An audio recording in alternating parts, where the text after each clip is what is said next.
Dalam nama Bapa dan Putra dan Roh Kudus. Amin. Sahabat keluarga iman yang terkasih, jumpa lagi pada malam hari ini. Kita akan belajar bersama berkaitan dengan ajaran iman Katolik, yaitu keselamatan itu adalah anugerah Allah.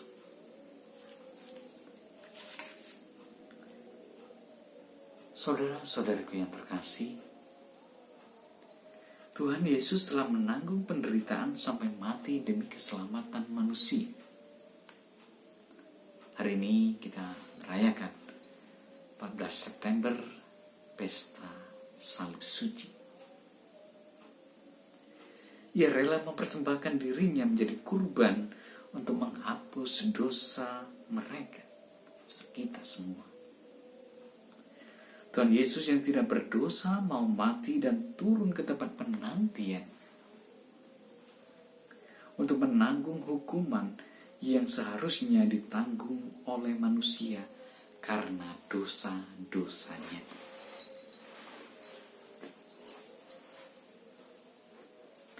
Semua itu dilakukan oleh Tuhan Yesus semata-mata agar manusia dapat menikmati kehidupan abadi bersama dengan Dia di dalam kerajaan surga. Mengapa Tuhan mau berkorban dengan manusia?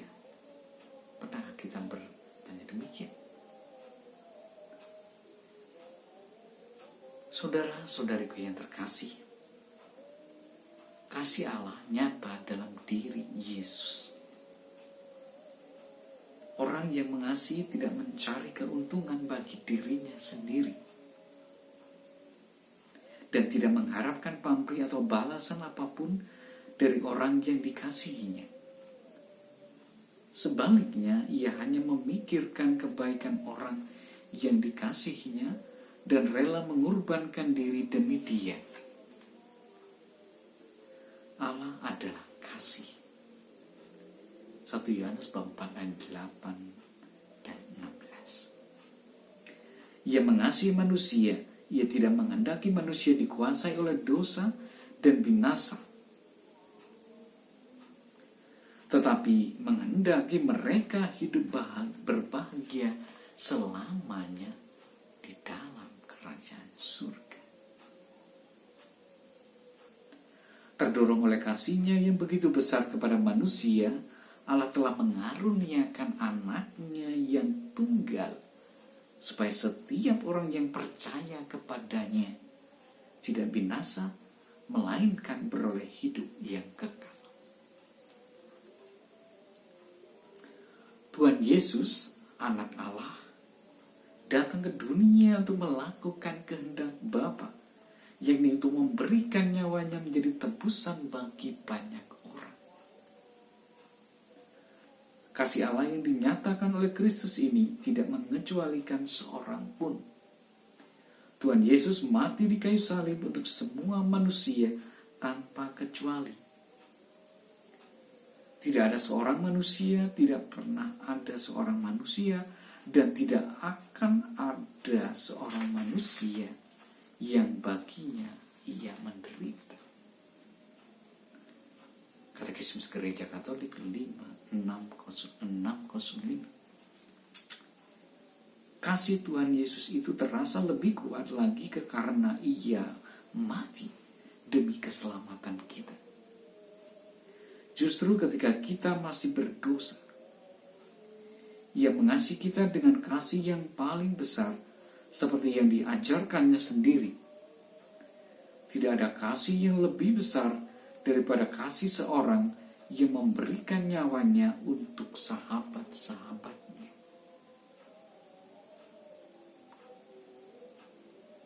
Saudara-saudariku yang terkasih, Kristus mati untuk aku, untuk kamu, untuk kita. Jika orang berpikir saya berbuat baik supaya masuk surga, sebenarnya ia menganggap keselamatan sebagai hasil kerja kerasnya sendiri. Inilah godaan yang ada di hadapan kita. Kita merasa pintar, cerdas, berkuasa, punya kemampuan ini itu. Kita menemukan keselamatan karena usaha kita. Bukan itu. Kalau manusia dapat menyelamatkan dirinya sendiri, Tuhan Yesus tidak perlu datang ke dalam dunia dan menyerahkan nyawanya untuk menyelamatkan mereka. Tetapi bagi orang Kristiani, keselamatan abadi atau surga adalah karunia Allah. Karunia Allah. Bukan hasil kerja keras manusia. Bukan. Tidak mungkin bagi manusia yang dikuasai oleh dosa dapat menyelamatkan dirinya sendiri. Manusia diselamatkan oleh Kristus karena manusia yang lemah dan berdosa tidak mungkin menyelamatkan dirinya dari kekuasaan dosa dan membawa dirinya masuk ke dalam kehidupan abadi. Surga itu diberikan oleh Allah berkat karya penyelamatan yang dilakukan oleh Kristus. Dalam lagu Anak Domba Allah, kita menyebut Tuhan Yesus sebagai anak domba Allah yang menghapus dosa dunia. Bisa jadi orang menyanyikan lagu ini tetapi tidak merasa bahwa dirinya adalah bagian dari dunia. Dan tidak merasa bahwa Tuhan Yesus mati untuk keselamatan dirinya. Lebih jelas lagi dalam doa syukur agung, kita mendengar inilah tubuhku yang diserahkan bagimu. Bisa jadi juga orang mendengarkan kalimat ini tetapi tidak merasakan bahwa Tuhan Yesus telah mati untuk menyelamatkan dia dari kekuasaan dosa dan untuk membawanya masuk ke dalam kehidupan abadi. Berangkat dari kenyataan ini, saudara-saudariku, baiklah kita belajar dari Rasul Paulus. Kepada jemaat-jemaat di Galatia, sang Rasul mengatakan, Aku telah disalibkan dengan Kristus, namun aku hidup, tetapi bukan lagi aku sendiri yang hidup, melainkan Kristus yang hidup di dalam aku.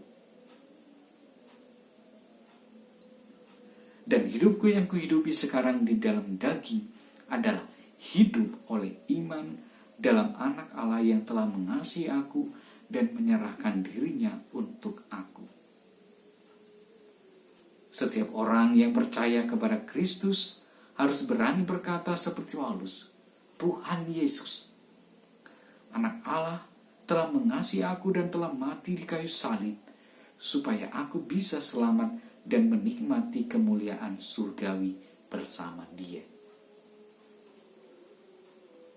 Kalau kita merasakan bahwa Allah telah mengasihi kita, kita pun akan tergerak untuk mengasihi Dia. Kita mengasihi Allah karena Dia lebih dahulu mengasihi kita. 1 Yohanes 4 ayat 19. Tetapi bagaimana kita dapat mengasihi Allah? Kita mewujudkan kasih kepada Allah itu dengan mengasihi sesama. Karena orang yang mengasihi Allah harus juga mengasihi saudaranya. 1 Yohanes 4 ayat 21.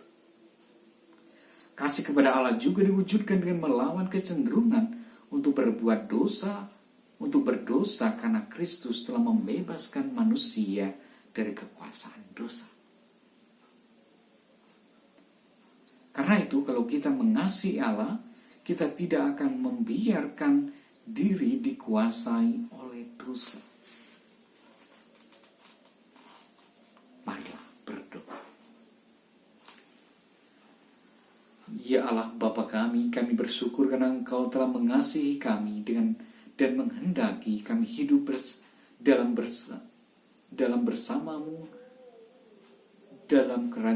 hidup bersamamu dalam surga yang abadi. Betapa besar kasih-Mu kepada kami, sehingga Engkau rela menyerahkan putramu yang tunggal untuk menyelamatkan kami. Ampunilah kami ya Bapa, karena seringkali kami tidak menyadari bahwa Engkau telah mengasihi kami.